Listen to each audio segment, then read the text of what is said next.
Okay, magandang araw sa atin lahat mga kababayan. Saan man panig kayo ng daigdig naron, dito na naman tayo sa another episode ng ating vlogs, Badong Aratilis po. Pag-uusapan natin ngayon, ito po, no? Ano na nga po ba yung nangyari, no? Mga reaction po natin dito po kay Maria Ressa, no? Bakit parang pa-victim effect na naman, no? Lahat na naman ng mga kampi rito kay Maria Ressa kasama itong mga pinklawan ay pinalalabas na naman po na inaapi, no, itong si Maria Ressa. Ganun din po, no? Hindi nyo po ba napupuna? Mga ilang araw na po o ilang linggo na, buhat po na naitatag. Ito pong Angat Buhay Foundation, isang non-government association na itinatag po sa pamumuno nito ni Leni Robredo. Katulad po ng mga iba niyang pinamumunuan, ito po ay sagana po sa sagana po sa ingay, pero sa aktualidad wala na po, no. Kaya nakita naman natin, no, halos hindi na po natin naririnig kung ano po yung nangyayari ngayon sa Angat Buhay Foundation. Ganon din po sa mga kakamping, no, na pinagmamalaki nila na sila na raw yung nanalo. Yung mga bagong gimmick na gusto nilang maging relevant pa rin si Leni, pag-uusapan din po natin yan. Pero bago yan, kung bago ka pa lang dito sa ating channel, mag-subscribe ka na dahil ito lang ang tayong channel na may kinikilingan, may pinapanigan, una sa balita, huli sa impormasyon, kaya ano pang hinihintay nyo? Pindot na. Okay. Sabi ko naman po sa inyo na ako po nung araw, mga na-invite po tayo, meron po akong na-create noon, no? Yung conflict resolution through peace education, no. Napapansin nyo bakit kung minsan galit na galit ako, no, tapos biglang hindi na ako galit. Napag-aralan ko po yan, yung paano po yung maging mahinahon, no, paano po yung parang bakit yung mga tao masyado nilang pinipersonal yung mga ibang tao. Ako, napag-aralan ko po na kahit galit na galit ka sa tao na yun, may pwede kang gawin para hindi ka na magalit, no? Ayan. Kaawaan mo siya. Yun po, yun ultimate nun eh. Pero may proseso po yan eh. Yan po, ginagawa ko, nag-invent, ano po ako ng isang talk, batay po dyan sa peace education na yan. Kaya very peaceful po ako at heart. Mabilis po ako magalit eh. Napupunan nyo naman, pero mabilis din mag-subside yung aking galit.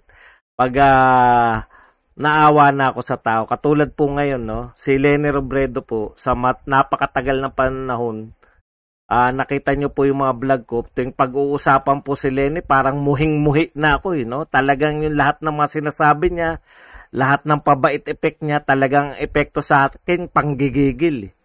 Pero ngayon po, naaawa na po ako sa kanya, no? Yung gustong-gusto nila maging relevant pa si Leni, yung mga supporter niya. Isinisingit pa po sa mga usapan na wala naman na siyang irrelevant naman na po siya. Nakakaawa po yung pilit na pilit. Halimbawa, katulad po nito, no? Ito na naman sila. Ito po yung mag-ina. Hindi ko alam kung si Tricia ba yan o si basta isa. Hindi lang maganda yung pagkakano, masyadong maliwanag. Teka, tanggalin muna natin tong mga ilaw. Baka makita nyo lang. Ayan, no? Yung pareho daw sila ng polo, kaya daw yung tawag dyan, twinning. Dati po, pag may mga ganyang post, pabahana po yan sa Twitter, di ba? Yung mga lahat na po ng mga media, i-cover po yan. Naalala niyo yung yung panahon na namamlansya si Leni, nung panahon na pupunta siya sa graduation ng anak, nung panahon na yung isang anak niya ay gagraduate. Ayan, mga ganyan yan, no? Yung pauso nila na non-news, ginagawang balita ng lahat ng press, no? Ngayon po naaawa na ako kasi wala na rin po nagre-repost. Alam niyo yun, ang nagre-repost po nito, yung anak na mismo eh. Hindi na po siya nire-repost ng mga media. Ano ngayon kung pareho kayo ng polo? Yung mga walang katuturan na gano'n na para lang araw-araw nariyan pa rin si Leni. Tsaka yung dalawa po yung ginagawa nila. Yung isa yung kung nanalo si Leni, di ba? Sa parallel universe na nanalo si Leni, ganito sana ang sitwasyon ng Pilipinas. Alam mo, napaka-pathetic, no? Nakakaawa na po si Lenny na para lang maging relevant, iniimbentuhan na natin ng kwento para maiugnay natin si Lenny. Okay, pero sa katotohanan, kaya po kayo nagtayo ng Angat Buhay Foundation. Real talk po to ha. Kaya po kayo nagtayo niyan talagang para maging relevant siya, no? Makakakalap kayo ng pondo, billion siguro yung iniisip nyo. Matindi yung dating, tapos instead na sa mga DSWD o sa gobyerno tumatakbo, sa inyo natatakbo. Ganyan yung di ba? May mga usapin pa nga dyan na paano naman yung mga hindi supporter ni Lenny, tutulungan din ba? Mga ganun, no? Kala mo talaga ang laki-laki na magiging impact. Tapos napun ako, no? Etong late, bakit yung mga Pinklawan instead na busy na sila doon sa tinayo nilang foundation? Kasi yun yung sa tingin kong dapat nilang ginagawa di ba? Nagpo-project sa Twitter, dapat pinoproject na nila yung kanilang magagandang ginagawa ng foundation. Bakit wala? Bakit wala sa Twitter nung mga ginagawa ng foundation? Bukod sa yung pagbebenta nila ng mga painting ni Lenny, panghingi ng donasyon, ano na nangyari?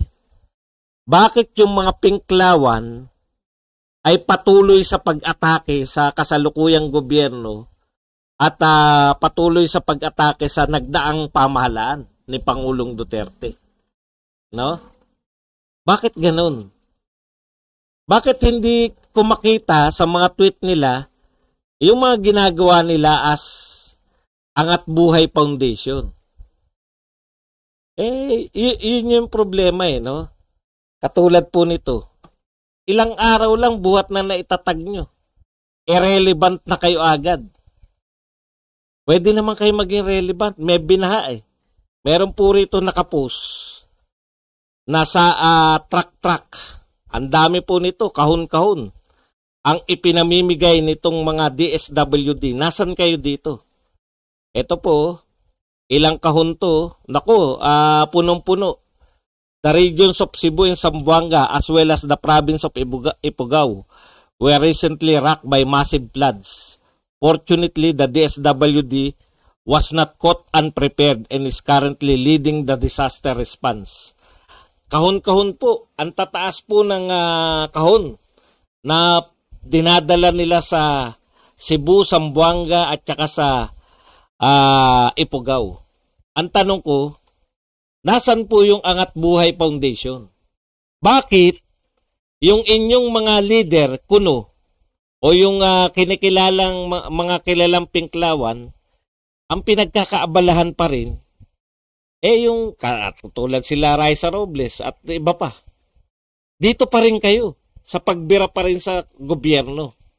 No? Hindi pa rin dun sa foundation. Saka wala kayong tulong. Asan na yung mga inisyal na ihingin ninyo ng pondo? Ito na yung mga pangangailangan, di ba? Pangunahin layunin ng Angat Buhay Foundation ay responde dito sa mga kalamidad. Ito na yung kalamidad. Magiging irrelevant nga kayo kung hindi naman kayo makikita. Saan ngayon ang balita sa Angat Buhay Foundation? Ito po ang pinagkakaabalahan nila, no? Ayan, yung mga leader nila, yung mga kilalang Pinklawan, bira dito, bira pa rin. Katulad nito. Nagka-COVID pero lahat ng close contact negative, 7 days of rest-matic. Panay bira pa rin sa kay BBM. Wala kayong mabanat, nagka-COVID na yung Pangulo ng Pilipinas, no? Minura ko nga itong tao na to, yung story maker.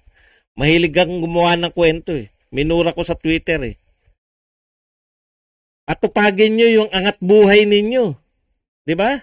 Kaya kayo nagtayo ng foundation para makatulong. Asan ang tulong nyo ngayon? May mga binabaha. Ito pa si Teddy Bagilat. Akala ko tutulong ka sa angat buhay. Stop criminalizing libel. I stand with Rappler Reza being persecuted for being a journalist while Bado is untouched for spreading fake news. Asan ang tulong nyo ngayon? Sa Ipugaw pa. Di ba? Dapat naroon kayong mga Angat Buhay Foundation. Yan pa rin ang inatupag ninyo. Ito. Mamaya na yung kay Raisa Robles. Nakakatawa. Ito pa isa. Mga gwapo por Lenny.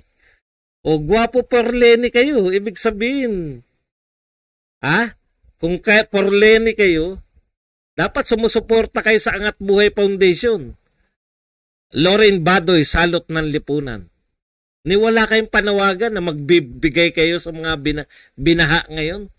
Anong klaseng foundation yan? At saan po busy ang kanilang foundation? Dito po. Ang busy po ang Angat Buhay sa Foundation sa paghanda. Ito po, a statement on the shameless red tagging and baseless accusation against Angat Buhay. Yan po, ang executive director nila ay busy sa paghanap na maidedemanda si Badoy. Ayan, we strongly condemn and unequivocally deny the allegations made by Loren Badoy against Angat Buhay. Ayan, etc. etc. We will continue our work as private non-government organization. Okay. Masyado kayong busy sa pag-atake kay Loren Badoy. May 3 binabahan na ngayon, hindi pa maramdaman ang inyong presensya. Angat Buhay Foundation. Alam po ninyo kung bakit? Kung bakit po medyo yung mga pinklawan po ay busy pa rin sa pag-atake sa Twitter? Na-realize po nila, no? Wala po silang silbi sa Angat Buhay Foundation. Noong kampanya ni Leni Robredo, malaki po silbi nila. Bakit? Pamparami sila na rally. Yung mga pinklawan na atin na rally, may silbi sila, di ba? Ngayon sa Angat Buhay Foundation, ang kailangan po ng mga foundation, hindi po yung presensya ng maraming tao. Anong gagawin mo ron? Tutunganga ka? Hindi. Ang kailangan ng mga foundation, hindi yung mga manpower lang. Ang pangunahing kailangan ng mga NGA na yan, donasyon. Na-realize siguro na, putya, wala tayong pandonate. Banata na lang natin si BBM at saka si Duterte uli. Wala tayong silbi dyan. Totoo naman Di ba? Hindi naman parang gobyerno yan na tatrabahuin, magbo-volunteer kami. May tatrabahuin, magbo-volunteer kayo pag may mga donasyon. Magparamdam kayo, Angat Buhay. Ang dami na pong binha. Sana maramdaman naman ng tao na yung dinodonate nila ay nakakarating sa sakuna. Ang mahirap niya, baka ipinanghihingi nyo pa yung sakuna pero hindi rin namin maramdaman, in fairness. Okay, punta na po tayo. Alam niyo yun? Maaga po, sino ba naman ang leader nila? Siyempre, kung kailan nyo iasa yung Angat Buhay Foundation. Alam niyo na mangyayari dyan. Panay press conference. Ang pagkakaiba nun, vice president siya. Sa ayaw at sa gusto. Meron siyang press people na magko-cover sa kanya. Vice president Isang hakbang lang, presidente na Pero ngayong talunan siya at tinambakan siya ni Bongbong, hindi po magtsatsaga yung press pag wala rin lang importante. Katulad po niya, no? Yung twinning na polo. Wala na pong pakailam ang press. Pati po press. Wala.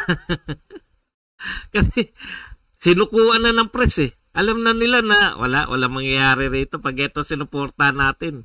Olats pa rin to, no? Ayan talaga. Yan ang legacy ni Lenlen. Okay, punta na po tayo rito. Mag-real talk po tayo rito kay Kaya Maria Ressa at saka sa Rappler. Pero daanan muna natin to si may isa pong nagpapaepal dito, si Gitonggi. Di ko total pinapansin niyo na rin lang si Gitonggi. Basahin na natin. Narito na rin lang. Nakakalat na rin lang yung kanyang mga tweet sa Twitter. Basahin na natin.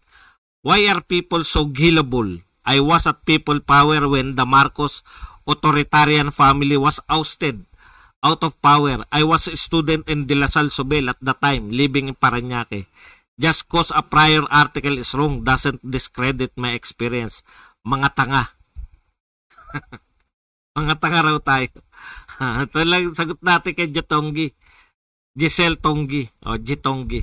Wala kaming pakailan. Naroon ka ba sa EDSA? Alam mo ba kung ilan nagpunta doon? 2 milyon. O ngayon, anong ginawa mo ron? Importante ka ba? Importante ba ginawa mo ron? Wala kaming pakailan. Nanalo na yung EDSA Tapos na yan, di ba? Nanalo yung EDSA. Napalayas yung mga Marcos. Ngayon naman, sinalaula ninyo. yung mamamayang Pilipino, ang laki ng pag-asa sa EDSA, lalong nasalaula yung sambayanan, naibalik yung mga Marcos. Di tapos na. Ano mong pakialam namin sa'yo, Jitonggi? Kahit magdadaldal ka dyan, wala kaming pakialam. Tapos. Huwag ka na magpahepa. Showbiz? Gusto mong gayahin si Ella? Ano pa? Ella Cruz? Ayun, sikat yun. May pelikula. Ikaw ba may pelikula? Pag may pelikula, baka magkaroon ng pelikula. Tama rin naman. Nag-iingay, baka magkaroon ng pelikula. Okay na yun. Congratulations sa iyo, Jitonggi. Sana magkaroon ka ng pelikula. Hindi ko alam kung anong buhay mo, pero hindi ko nga alam na sumikat ka. Kanino ba kasabayan yan? Sino ba? Kasabayan ba ni Rupa yan? Rupa Gutierrez? Okay. Ito po, pakinggan po natin ang tweet ni Raisa Robles. Ito po, dissenting to si Raisa, di ba? Ito ang sinabi na, dito po siya nag-react. May isa pong, kasi binalita po ni Raisa Robles na na-dismiss daw yung kaso niya. Di ba? Na-dismiss yung ikinaso niya kay Ayan, My Safe Space Act and cyber libel cases against Larry Gadon have both been thrown out by the Quezon City prosecutor. We will continue the fight. Yan yung sabi ni Robles. May nag-react. Never feed wrong info. We know the truth. Your conversation with Attorney Gadon was not in public. You recorded it and post it in social media, kaya na basura. Okay. Para mas maunawaan natin, ayon kay Larry Gadon, private message niya si Raisa. So, minura niya in private. Alam niyo yun? So, pinadala niya yung, para kay Raisa lang po yun, no? PM Personal message. Kung hindi ako nagkakamali, yun yung kahulugan ng PM, di ba? Para sa'yo lang yun. Ngayon, ang ginawa, yung pinasa sa kanya, nirecord, ito yung sabi ni Bel Macon, nirecord niya at pinost sa social media, tsaka niya nireklamo si Larry Gadon. Kaya po, ang depensa ni Larry Gadon, hindi naman intended yan para ipahiya si Raisa Robles sa buong mundo, sa buong Pilipinas, o sa mga nanonood. Ang intention ko dyan, ipadala lang sa kanya. Siya na yung nagpakalat. Kaya na-dismiss yung kaso. Ayon dito kay Bel Macon. Okay? O yun po yun. No? Hindi po dahil palalabasin na naman. Nagmumura na. Kung ano-ano na sinabi. Na-dismiss. O, yun yung ibig sabihin nun. No? Eto ngayon yung sinagot ni Raisa Robles. Kasi nga, nabastos si Raisa Robles dahil bastos nga. Di ba? Bastos talaga si Larry Gadon. Ganun siya magsalita pero yung isang dissenting si Raisa Robles, eto po yung sinagot kay Bel Macon. Gago. I never converse with him in private or in public. Ulitin ko lang sinabi ni Raisa Robles. Nang dissenting si Raisa Robles. Ogag. Ogag. I never converse with him in private or in public. Ayan po yung problema ng hindi legal mag-isip eh. Alam ko writer ka pero hindi ka legal mag-isip. Ang ibig sabihin, ipinadala sa yun PM. Alam mo ba ibig sabihin ng PM? Personal message. Hindi yan binulgar ni Larry Gadon for consumption ng publiko. Kaya nga piniem ka eh. Personal o private, para sa'yo lang yun, Raisa. Ang sabi ni Belmacon, your conversation with Attorney Gadon was not in public. Ibig sabihin nun, Raisa Robles, piniem ka niya. No? Hindi mo naintindihan eh. Tapos, I never converse with him. O, di ba? Mali-mali na agad yung mga pakahulugan ninyo. Okay. So, punta na po tayo rito kay Maria Ressa. Mag-real talk po tayo. Alam mo, parang pinalalabas nyo ba, Rappler at Maria Ressa, na inaapi talaga kayo? Okay. Kung ano-ano sinabi mo kay King eh. Human trafficking, drug trafficking, no? Yun yung mga binintang mo sa isang taong negosyante. Alam nyo po ang lebelo, sinasampa po yan para ibangon ng tao yung kanyang pangalan, yung kanyang puri, no?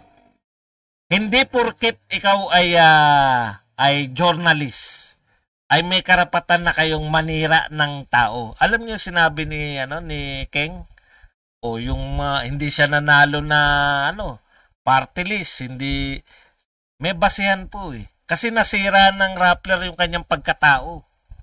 Sinabihan siya ng, mo, tumatakbo pala siya.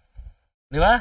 Tatakbo ka na bilang congressman o party list. Tapos, ang sinabi ng Rappler sa'yo, ang dali lang pong gamitin ng mga kalaban yun. Sasabihan ka ng drug trafficking at saka, meron kayong reputasyon sa Rappler na kayo'y nagsasabi ng, nagbubulgar kayo ng totoo. Kaya po, kinakailangan, may karapatan po yung tao. Kung may karapatan, yung Rappler na magsiwalat ng katotohanan, may karapatan din po yung taong inaakusahan na linisin ang kanyang sarili. Hindi po to usapin ng gobyerno. No? Sabi ni Bagilat, tignan nyo po. Alam nyo, kampi-kampi na naman kayong mga Pinklawan at mga Dilawan eh. Ano po yung sinasabi nito ni Bagilat tungkol dito sa kaso na to? Okay. Kilala nyo pa si Bagilat, yan yung talunan nilang, isa sa mga talunan nila. Stop criminalizing libel. I stand with Rappler. Ressa being persecuted for being a journalist while Badoy is untouched for spreading fake news. Okay. Tignan nyo Stop criminalizing libel. So alam ni Bagilat ng libel ay isang criminal offense ngayon. Ibig sabihin ng stop, ipatigil na yung pagkikriminalize. Kinakailangan mong magpasa muna ng batas. Di ba? Meron ba nilabag na batas? Ayon po sa korte, si Maria Ressa ay may nilabag ng batas. Yun nga, cyber libel. Kasama yung writer niya. Okay. Kung may nilabag silang batas ngayon, hindi raw makatarungan yung batas na yan. O hindi pala makatarungan, di magpasa yung batas yung Senado o yung Kongreso. Pero sa kasalukuyan, merong batas na cyber libel. O, eto pa isa. Napatunayan ba ng Rappler at ni Maria Ressa at saka yung writer na totoo yung binibintang nila kay William King? Diba? Wala bang karapatan yung tao na pinagbibintangan na linisin yung kanyang pagiging yung niya, porque ba siya hindi tao sa publiko? Porket ba siya ay pangkaraniwang mamamayang negosyante? Wala na siyang karapatan na linisin ang kanyang pangalan? Importante po sa negosyo yung pangalan. No? Wala po negosyante na po siya human trafficker tsaka drug smuggler. Paano kapag titiwalaan kung yun yung palalabasin? Kaya po mapipilitan ka kung negosyante ka. Na idemanda mo yung dyaryo na nagsasabi na ganun. Sasabihin ko po sa inyo, eto po, no? Wala pong kinalaman yung gobyerno dito. Okay? Okay. Pero kahit given na may hindi. Wala nga po palang kinalaman. Ang nagsampa po niyan, private citizen. Ang tanong ko po, para malinaw lang po issue, no? Meron bang karapatan yung isang negosyante na linisin ang kanyang pangalan kung siya inaakusahan ng drug trafficker at human trafficker? Meron. Oh, so anong problema nyo riyan? Dumaan ba sila sa batas? Dumaan ba sa korte yan? Dumaan sa korte. Makati Regional Trial Court, tapos ngayon Court of Appeals. Tapos iakyat pa ni Maria Ressa yan hanggang Supreme Court. Alam natin yan. O, pero hindi po usapin niya ng press freedom. Kita mo po sinasabi niya, suportahan nyo naman ako, yung mga dyaryo daw, suportahan. Bakit hindi po siya sinusuportahan ng mga dyaryo? Alam po ng mga dyaryo na bawal yung ginawa mo. Alam ng mga dyaryo sa Pilipinas, ng Inquirer, ng Philippine Star, etc., na hindi ka pwedeng mag-akusa ng mga pangkaraniwang mamamayan, pasasamain mo para actually hindi si King ang pinasasamahan niya, si Corona si Chief Justice Corona. Para pasamain si Corona, para ipakita na yung si Corona ay merong underground na mga kasabwat, dinamay lang yung King. Hindi po nila iniintindi yung King. Alam nyo po, inakusahan lang nila para pasamain itong si Corona. Parang kay Pangulong Duterte, pinasasama nila yung mga nakadikit kay Pangulong Duterte. Pero ang intention talaga nila, ang siraan si Pangulong Duterte, yung sa Parmali na yan. Hindi nga nila mapatunayan na may paglabag yung Parmali, pero pinakikita lang nila. Ang pinakita lang naman talaga doon, kumita ang Parmali at kaibigan niya ni Pangulong Duterte yung mga taga Parmali. Pero kinukul naman sila ni Pangulong Duterte. Sige, pakulong nyo kung meron kayo makikita. Kasi hindi niya naman talaga kilala yung mga taga Parmali. Ganun lang din po yun. Ang gusto ni Maria Ressa, ang pasamain talaga ng Rappler, di ba? Si ano po yun, yung article na yan, tungkol po yan kay kay CJ Corona Okay. Ngayon, ang tanong eto. Hindi ba katangahan yung banat ka ng banat sa pamahalaan tapos ine-expect mo na walang balik sa'yo? Dapat ang susunod kong katanungan, matatalino naman tayo pare-pareho Once na bumira ka sa isang tao, once na bumira ka sa isang organisasyon, alam mo pwede kang buweltahan yan. Kaya dapat maging maingat ka, di ba? O katulad nitong Rappler. Alam naman natin lahat na 6 na taon niyang binanatan si Pangulong Duterte. Hindi ko alam yung experience niya before Duterte. Kung bumanat din yan, hindi pa ako interesado sa Rappler noon. 6 na taon mong binanatan si Pangulong Duterte. Ito real talk Sa tingin mo, hindi ka pwedeng buweltahan ng kahit sino? O yun na lang Alam niyang pwede. Di ba? O bakit hindi pa rin sila nag-iingat? Bakit bira pa rin ng bira? O nakaplano naman yan Ano ba ngayon si Maria Ressa? Nobel Peace Prize laureate, winner. Yan pagkakaiba. Si Maria Ressa ngayon ay Nobel Peace Prize winner. Kung hindi ba siya bumibira, sa tingin nyo magiging Nobel Peace Prize siya? Planado niya yan. Pati yung mga, kung bubuelta sa kanyang pamahalaan, kung sino man ang bubuelta sa kanya, mas sa tingin niya, magagamit niya yan para ibintang lahat sa pamahalaan. Ang tansya ko, ganun ang ginagawa niya ni Maria Ressa eh. At saka ng Rappler, no? Okay lang na marami silang binabanatan. Pag may pumalag dyan sa mga yan, nagdemanda sa kanila, anong gagawin ni Maria Ressa? Isisisi sa ano? Sa pamahalaan, ginigipit sila. O, yun nga nagaganap. Diba? Lahat yan, sunod-sunod ang kaso. Ibig nyo ba sabihin, wala sila nilalabag? Court of Appeals. Yung kaso nila na dapat buwagin na yung ano na yan, dapat sarado na yan. Matitigas talaga ulo eh. Hindi pa rin nagsasara hanggang ngayon. Iapila pa rin. Tapos isisisi nila lahat. Mas importante ka Maria Ressa yung Nobel Peace Prize niya. Kasi hodang ano mangyari dyan sa mga tauhan niya sa Rappler.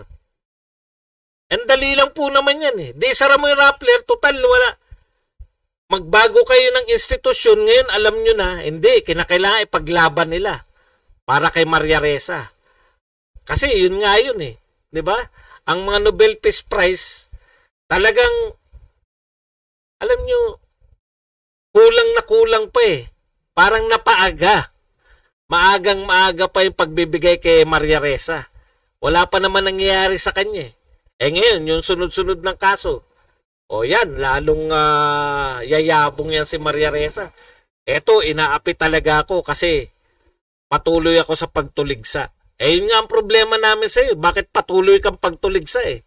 Bakit hindi mo bigyan ng pagkakataon yung bagong gobyerno? Wag na si Duterte, tapos na yan eh. 6 years na eh. 6 years mo nang binanatan eh. Bakit bumibira ka pa rin hanggang ngayon sa kasalukuyan? Araw pa lang ang presidency ni Bongbong. Alam po nila yan, no? Hindi po inaapi ang Rappler. Lihim pong natutuwa yan pag sila ay may kaso. Kasi doon lang mapapatunayan na hindi nagkamali yung Nobel sa pagbibigay sa kanya ng award. Kasi nakakahiya po sa Nobel Peace Prize, kung matatandaan lang ng tao, binigyan nila yung award, yung pinuno ng isang least trusted, yung hindi pinagkakatiwalaan na news agency sa Pilipinas, yun ang binigyan nila ng award. Eto, magtotohanan tayo ha. Si Cory Aquino, kahit na tayo supporter ni BBM, dyan lang naman sa Nobel. Kasi Peace Award yan eh, di ba? Peace. Dapat meron kang nagawa tungkol sa peace. O pagpalagay na natin, 2 million, umattend doon sa EDSA Revolution. Peaceful Revolution na sinatawag. Di ba yun na mas may karapatan na maging Nobel Peace Prize winner si Cory Aquino? Kaysa sa iyo, Ressa. Kaya walang silbi ang si Mahatma Gandhi. Alam nyo ba na si Mahatma Gandhi, sa kanya kasi yung yung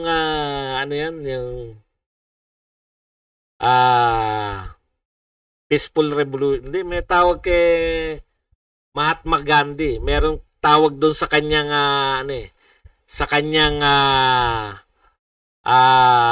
movement tungkol din sa peace, di ba? Nagbuburda lang yun eh. Walang award na peace, Nobel Peace Prize yun, pero ikaw, Maria Ressa, meron. O yan, para hindi na ma-question yung Nobel Peace Prize niya, kailangan mas natutuwa yan. Lihim na natutuwa sila pag may mga kasong ganyan. Pag kukonvict siya. Actually, nagpakulong nga yan. Isang araw lang. Pwede namang hindi makulong kasi may piyansa naman. Para nga naman pag nakulong ka, convict ako putya. Hanggang dito na lang, hanggang sa muli natin pagkikita-kita. Badong Aratilis po. Paalam. Bye-bye.